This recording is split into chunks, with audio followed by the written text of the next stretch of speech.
मुलांनो, मला आशा आहे की तुम्ही हवा, वारा आणि चक्रीवादळ धड्यातील हवा या मागील व्हिडिओमधील संकल्पना आणि क्रियाकलापाचे आनंद घेतले असेल.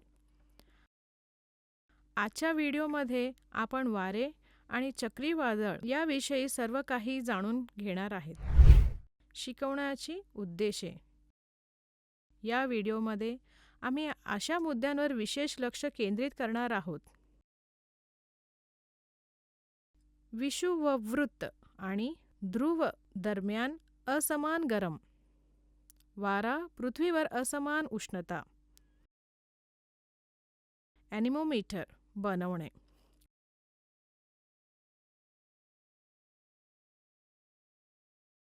क्रियाकलापासह चक्रीवादळ. चक्रीवादळ कसे तयार होतात? चक्रीवादळ यामुळे होणारा विनाश. चक्रीवादळ काय करावे आणि काय करू नये? चक्रीवादळानंतरचे उपाय. कीवर्ड: पावसाळा, ॲनिमोमीटर, बर्नौली प्रभाव, चक्रीवादळ, उपग्रह, चक्रीवादळ, हवामान विभाग,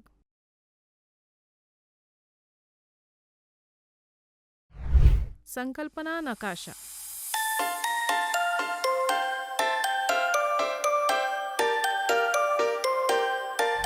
विषुववृत्त आणि ध्रुवांमधील असमान उष्णता. विषुववृत्तीजवळील प्रदेशाला सूर्यापासून जास्त उष्णता मिळते हे तुम्ही भूगोलात शिकलेले असतील. याचं कारण सूर्यप्रकाशाची दिशा सरळ आणि विषुववृत्तांचे जवळ असते. या प्रदेशातील हवा अधिक उष्ण होते. उष्ण हवा वाढते आणि विषुववृत्तांच्या दोन्ही बाजूंच्या 0 ते 300 अक्षांश पट्ट्यातील प्रदेशातून थंड हवा आत जातो. हवेची ही हालचाल पृथ्वीवर वाहणारे वारे ठरवते. आम्ही हे देखील पाहिले आहे की वाऱ्याचा वेग कमी होण्यासह हवेचा दाब कमी होतो आणि यामुळे पाऊस पडण्यास मदत होते. वारे कसे आहेत हे समजून घेण्याची प्रयत्न करूया. उत्पादन: ते पाऊस कसा आणतात आणि ते कधी-कधी विनाशकारी असू शकतात. वारा पृथ्वीवर असमान उष्णता. आम्ही समुद्र आणि महासागरासह मोठ्या जलसाठ्याजवळील भागात वाऱ्याच्या कारणाविषयी चर्चा केली आहे. पृथ्वीच्या इतर भागावरील वाऱ्याचे काय? वेगवेगळ्या भागात वेगवेगळे तापमान असण्याची कारणे कोणती आहेत? पृथ्वीच्या पृष्ठभागावर असमान गरम होते. याची अनेक कारण आहेत. या सर्वांबद्दल अधिक जाणून घेण्याचा प्रयत्न करूया.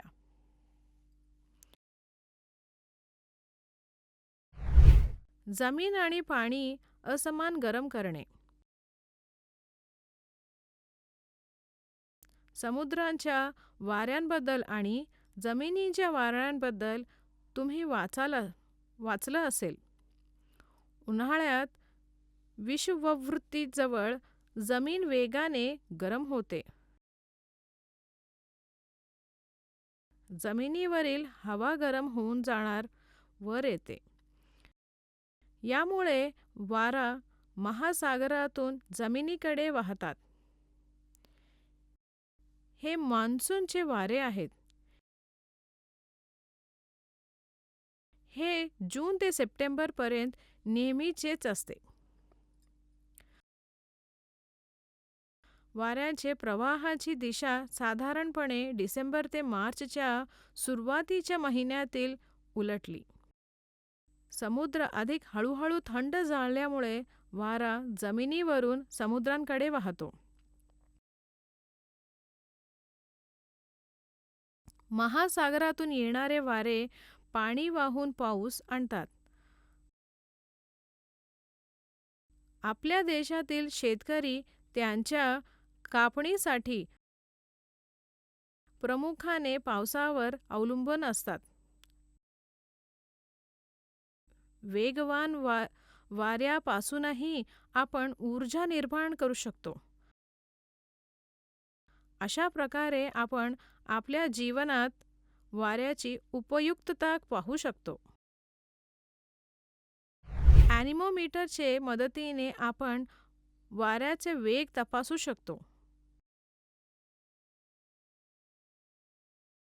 हे पहा आणि ॲनिमोमीटर कसे बनवायचे तेही शिका. मध्यभागी पट्ट्या निश्चित करा. एकावर एक ठेवून ते प्लस चिन्ह बनवतात. आता पट्ट्यांच्या टोकाला कप फिक्स करा. एक कप स्केच पेनने रंगवा.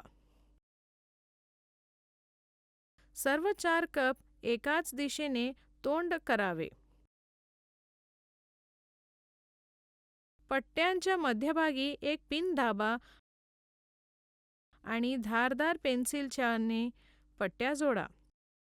जेव्हा तुम्ही कपांवर फुंकता तेव्हा पट्ट्या मुक्तपणे फिरतात. हे तुमचे ॲनिमोमीटर तयार आहे.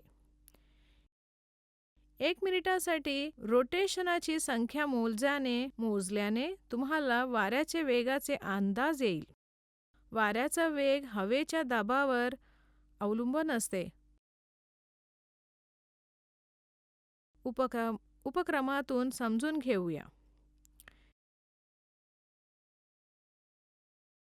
रिकामी बाटली घ्या आणि आकृतीत दाखवल्याप्रमाणे टेबलवर ठेवा. एक कापसाचा गोळा त्याचा तोंडाच्या आत ठेवा. आता तो बाटलीत पाठवण्यासाठी चेंडूवर हवा फुंकण्याचा प्रयत्न करा. वेगवेगळ्या आकाराचे बॉटल्यासह क्रियाकलाप करून पहा. चेंडू उडून द्या आणि आता तुमची निरीक्षणे पहा.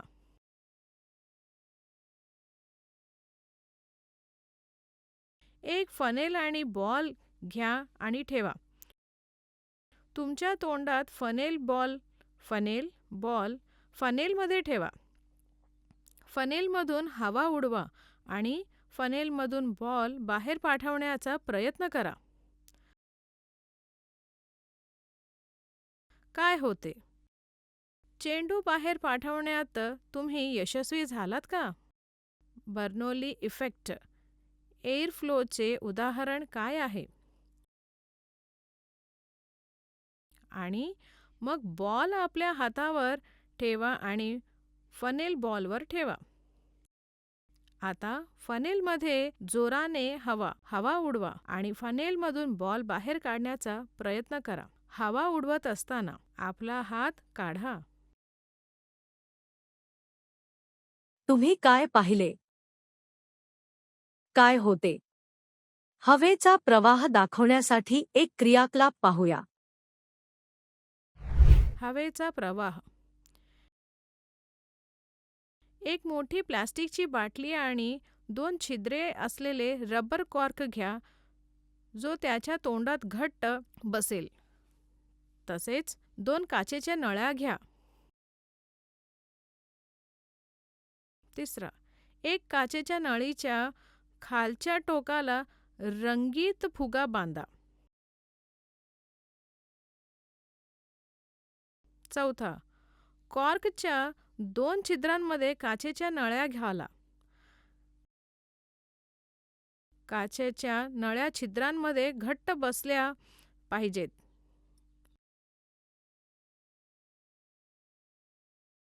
बाटलीचे तोंड कॉर्कने बंद करा आणि बाटलीला हवा बंद करण्यासाठी सीलिंग वॅक्सने सील करा.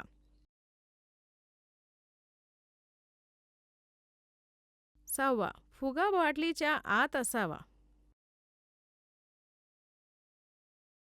सातवा, आता बाटलीतून फुगा नसलेल्या ट्यूबमधून हवा बाहेर काढा.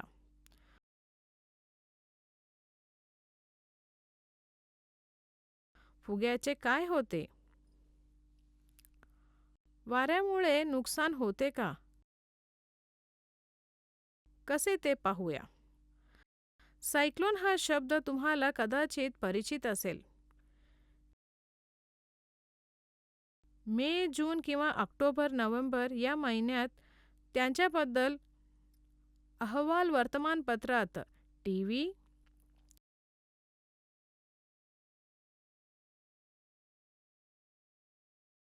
चला पाहूया ते काय आहे. चक्रीवादळ.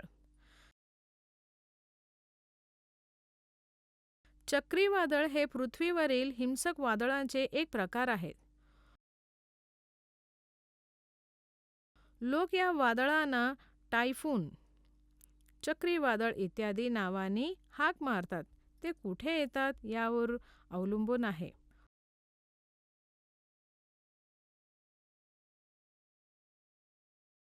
उदाहरणार्थ लीला, बुलबुल, चक्रीवादळे.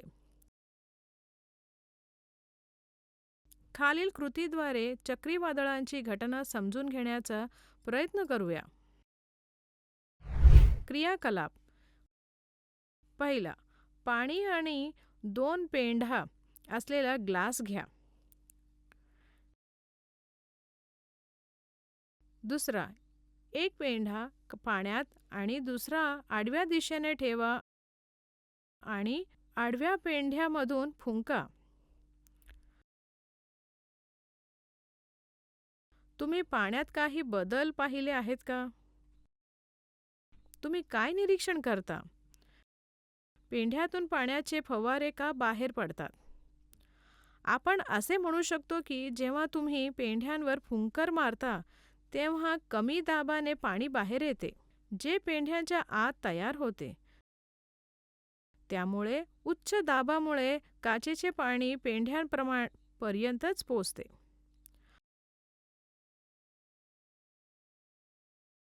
आपण पाहतो की वाऱ्याचा वेग वाढलेला आहे, कमी हवेचा दाबासह. चक्रीवादळ कसे तयार होतात? उष्णकटिबंधीय चक्रीवादळे ही महाकाय इंजिनासारखी असतात, जी उबदार आर्द्र हवा इंधन म्हणून प्रसिद्ध आहे वापरतात. उबदार, ओलसर हवा पृष्ठभागाजवळून वरच्या दिशेने ते वाढतात. उबदार हवा वाढल्यामुळे खाली हवेचा दाब कमी होतो. उच्च हवेच्या दाबाचा असापेक्षा भागातून हवा कमी दाब क्षेत्रांकडे ढकलते. मग ही नवीन हवा उबदार होते आणि ती वाढते.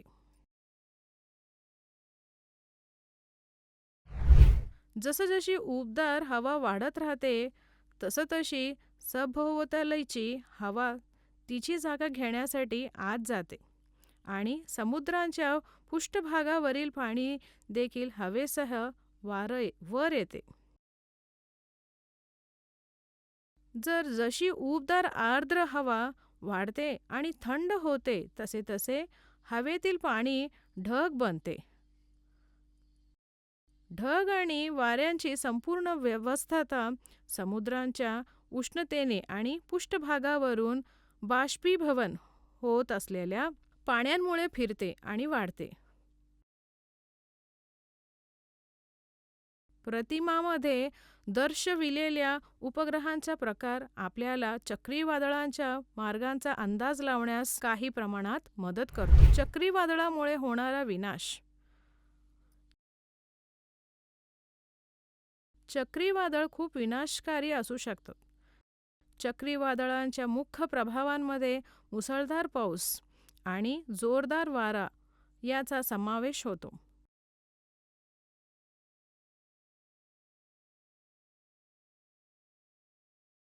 चक्रीवादळांचा नाश प्रामुख्याने त्यांची तीव्रता आकार आणि स्थान यावर अवलंबून असते. चक्रीवादळ करा आणि करू नका.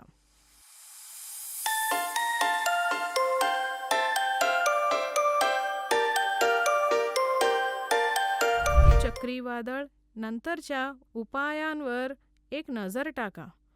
त्यामुळे वाऱ्याचा वेग मोजणे महत्त्वाचे आहे. वाऱ्याचे वेग मोजणाऱ्या उपकरणाला ॲनिमोमीटर असं म्हणतात.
व्हिडिओ पाहिल्याबद्दल धन्यवाद.